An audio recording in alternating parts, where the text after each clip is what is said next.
मीटा को supreme court से कड़ा संदेश मिला है। निजता का हनन, प्राइवेसी का हनन बर्दाश्त नहीं है। सुप्रीम कोर्ट ने ये साफ कर दिया है, डेटा साझा करने की अनुमति नहीं देंगे। सुप्रीम कोर्ट का ये कहना है, संविधान का पालन करें नहीं तो भारत छोड़ दें, ये मेटा को कहा गया है। इसके अलावा व्हाट्सएप की गोपनीयता नीति उपयोगकर्ताओं को गुमराह करने के लिए बहुत चालाकी से बनाई गई है। व्हाट्सएप को लेकर सवाल पूछे गए सुप्रीम कोर्ट की ओर से। हम भारतीय नागरिकों के अधिकारों का उल्लंघन बर्दाश्त नहीं करेंगे, ये सर्वोच्च अदालत ने कहा है। नागरिकों की निजता और सूचित सहमति के साथ ही किसी भी प्रकार का समझौता अगर हो रहा है वो अस्वीकार्य है। और क्या कुछ कहा है, मीटा को किस तरह से संदेश दिया गया है सुप्रीम कोर्ट की ओर से, सुप्रीम कोर्ट ने क्या कुछ कहा, आपको सीधे चलते हैं पीयूष पांडे के पास, हमारे सहयोगी जुड़ गए हैं। पीयूष, सुप्रीम कोर्ट ने स्पष्ट लहजे में कहा है कि प्राइवेसी का उल्लंघन नहीं होना चाहिए। क्या क्या मुद्दा उठाया गया है और क्या संदेश दिया गया है?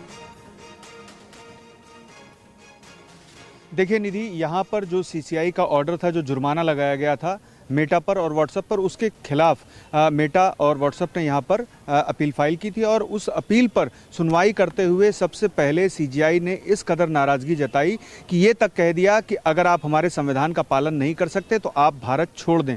और सुप्रीम कोर्ट ने साफ तौर पर मेटा से कहा है कि आप एक हलफनामा दाखिल करें, उस हलफनामे में स्पष्ट करें कि आप जो डेटा है वो ब्रीच नहीं करते हैं, आप साझा नहीं करते हैं। और ऐसी स्थिति के बाद हम इस मामले पर आगे गौर करेंगे। और अब इस मामले पर 9 फरवरी को सुनवाई होगी। इस बीच ज्योतिमाला बागची जो जस्टिस इस पीठ में शामिल थे, उन्होंने भी कई सवाल उठाए। उन्होंने कहा कि डीएडीपी एक्ट जो केंद्र सरकार की तरफ से बनाया गया है उसमें किसी भी तरह के उल्लंघन पर जुर्माने का प्रोविजन नहीं रखा गया है। यानी कि अगर किसी का निजी डेटा ब्रीच होता है और वो शिकायत करता है तो ऐसी स्थिति में जो संबंधित कंपनी है यानी कि मेटा है, उससे जो हर्जाना दिलाने की बात है वो इसमें नहीं है। तो इन स्थितियों से भी निपटा जाना चाहिए। साथ ही सुप्रीम कोर्ट ने कड़ी नाराजगी जताते हुए ये साफ कह दिया कि हमें नागरिक अधिकारों के उल्लंघन बर्दाश्त नहीं है। और ऐसी स्थिति में मेटा ये ख्याल रखे कि अगर वो भारत के संविधान का अनुपालन नहीं कर सकता है तो ऐसी स्थिति में वो भारत छोड़ दे।